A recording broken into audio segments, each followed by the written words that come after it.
Hello students, how are you all? Hope all of you are well. In the previous video, I had explained you about the first law of motion, the difference between the balanced and unbalanced force, and first law of motion means the law of inertia. Today I am going to discuss about the second law of motion. I hope all of you have seen the previous video in which I have described you about the first law of motion. So let's describe the second law of motion today, so as we will understand about the concept. Certain experiences that we come across while traveling in a motor car can be explained on the basis of law of inertia. We tend to remain at rest with respect to the seat until the driver applies a braking force to stop the motor car. While the application of brakes, the car slows down, but the body tends to continue in the same state of motion because of the inertia. A sudden application of brakes may thus injury to us by impact or collision with the panels in front of. Safety belts are worn to prevent such accident. Safety belts exert a force on our body to make the forward motion slower. An opposite experiences is encountered when we are standing in a bus and the bus begins to move suddenly. Now we tend to fall backward. This is because the sudden start of the bus brings motion to the bus as well as to our feet in the contact with the floor of the bus, but the rest of our body opposes this motion because of its inertia. So as in the previous video only, I have told you that as a car driver applies a brake, suddenly we move ahead. That's why the seat belts are provided in cars. Have you understand what are the uses of seat belt in the cars?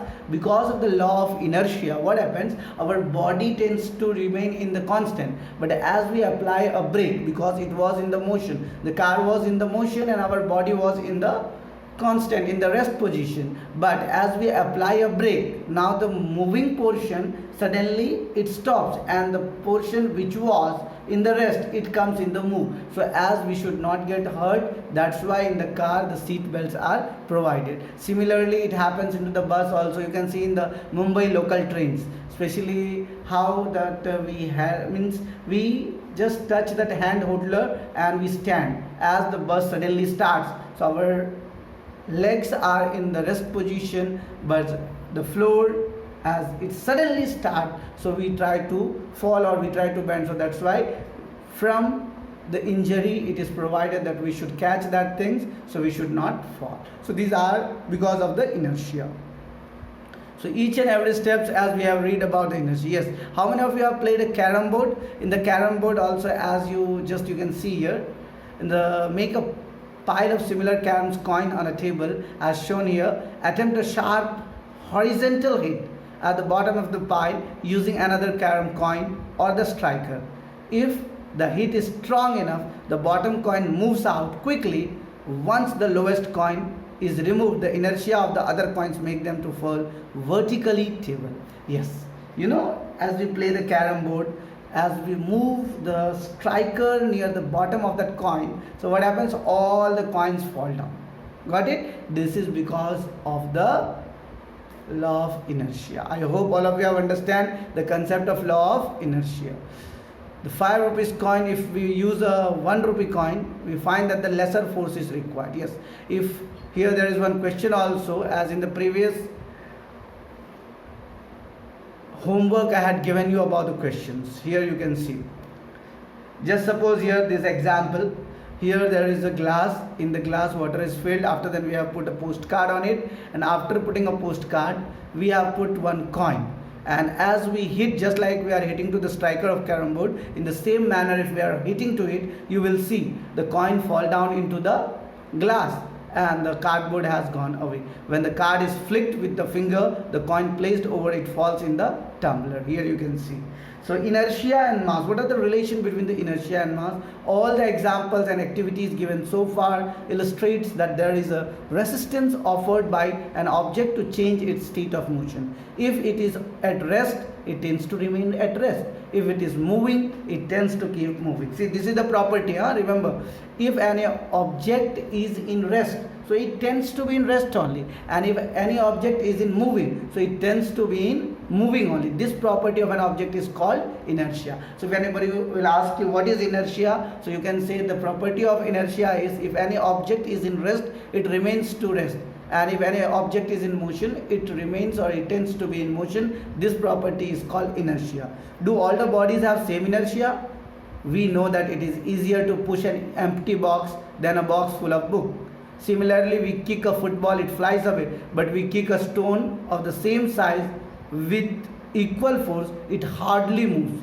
We may in fact get an injury in our foot while doing so. Similarly, in the activity 9.2, instead of a 5 rupee coin, if we put 1 rupee coin, we find that a lesser force is required to perform the activity. A force that is just enough to cause small cart to pick up a large velocity will produce a negligible change in the motion of a train. Let's see, remember, whenever about the inertia, if we talk, instead of 5 rupee coin, if we put 1 rupees coin, then what will happen? It will not, we don't have to push in a large amount of force. So here it will produce a negligible change in the motion. This is because the comparison of the cart and train has a much lesser tendency to change the state of motion. Accordingly, say the train has more inertia than the cart. So now clearly heavier, more mass objects have large inertia, means you can just say an object which is having more mass have more inertia, and if an object is having less mass, it is having less inertia. Quantitatively, the inertia of an object is measured by its mass. We may thus relate inertia and mass as the following. Inertia is the natural tendency of an object to resist a change in its state of position or of rest. The mass of an object is measured with its inertia. So there are some of the questions. These questions you can solve. I hope, see, it's very easy questions. Same, all the question answers already I had explained you. Now our main topic, the second law of motion. What is the first law of motion? Can anybody tell me? An object tends to remain at rest or tends to remain in motion until and unless the external force is applied on it. Now what's about the second law of motion? The first law of motion indicates that when an unbalanced external force acts on an object, its velocity changes. I have already explained you that if we are acting unbalanced force on it, then their velocity change. But if we are acting the balanced force from both the sides, equal magnitude in opposite direction, then object will not move. But if unequal magnitude is there, then the object will be in motion, then the object, its velocity changes. That is, the object gets an acceleration. We would now like to study how the acceleration of an object depends on the force applied to it and how we measure a force. Let us recount some observation from our daily life. During the game of table tennis, the ball hits a player, it does not hurt him. And on the other hand, when a fast moving cricket ball hits a spectator, it may hurt him. A truck at rest do not require any attention when parked along a roadside, but a moving truck when at speeds low as 5 meters per second may kill a person standing in its path. A small mass such as bullet may kill a person when fired from a gun. These observations suggest that impact produced by the objects depend on their mass and velocity. Now question was, here we have just discussed in the first law of motion, Newton's first law of motion, about only and only mass of the object, right? Now here we are going to discuss about the mass and velocity. Now what are the relation between the mass and velocity?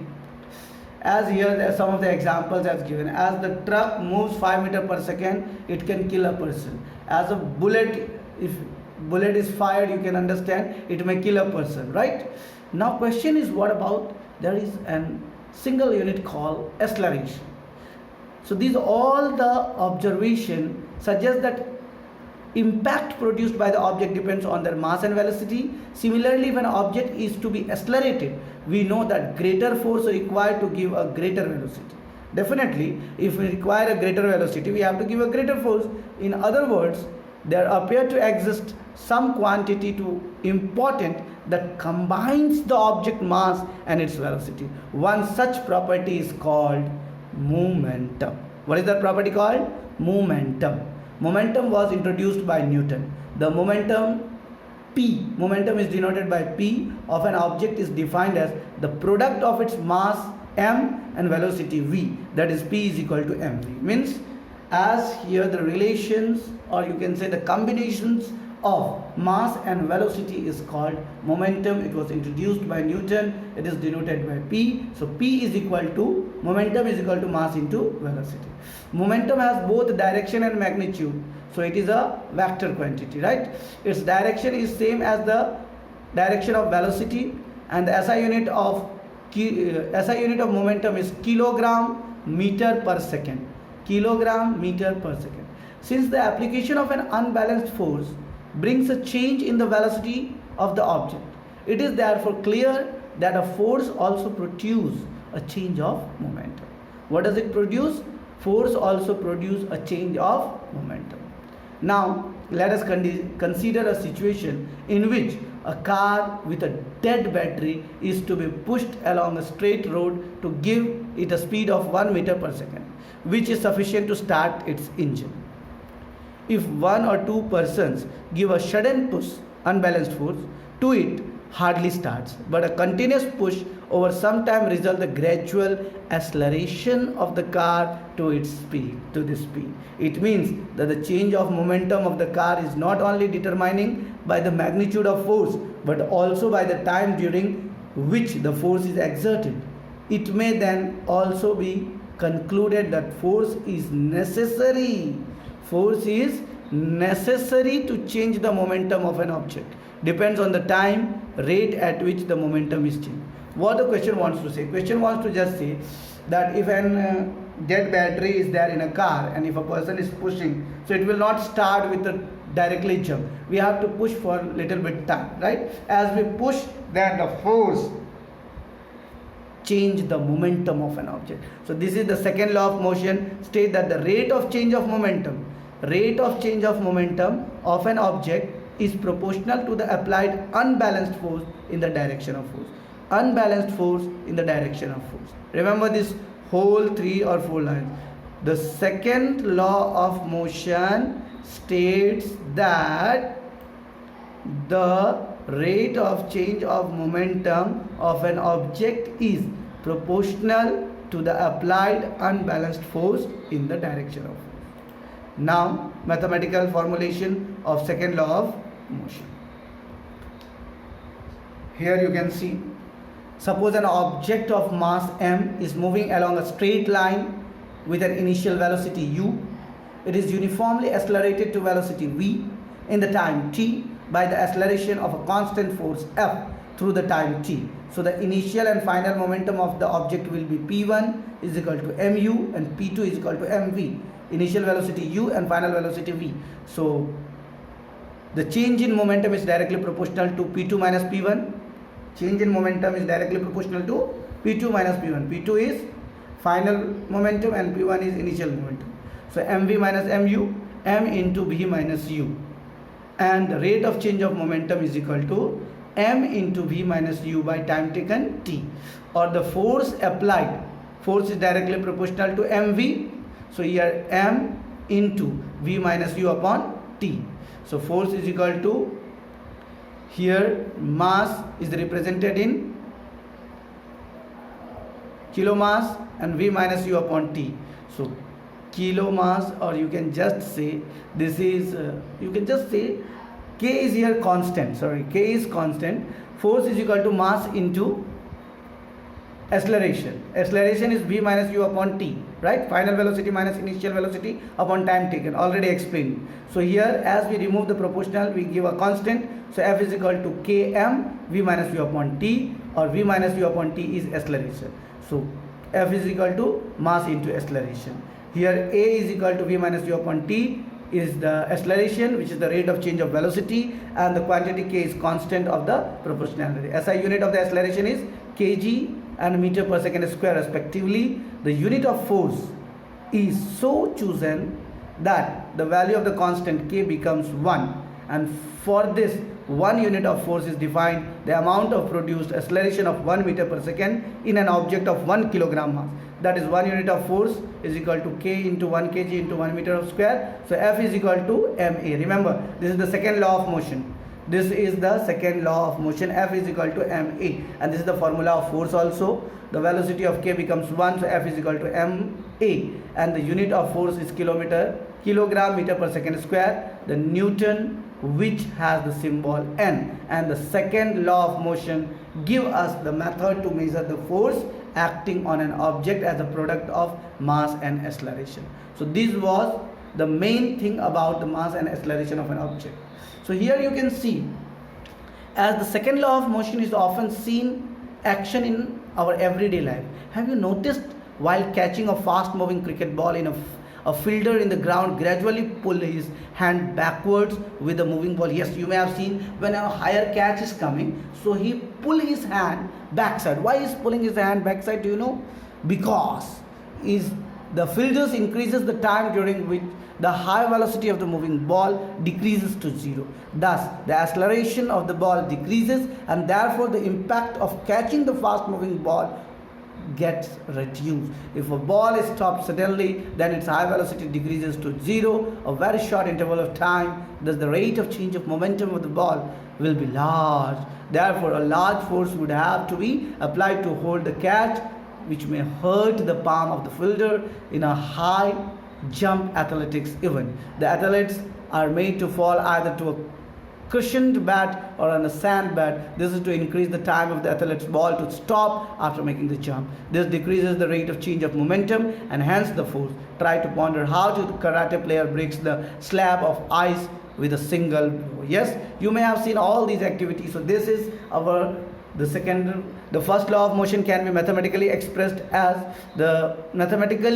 stated from the mathematical expression for the second law of motion. F is equal to m into a, and a is v minus u by t. So F is equal to m into v minus u by t. Ft is equal to mv minus mu. When the F is equal to 0, v will become u, right?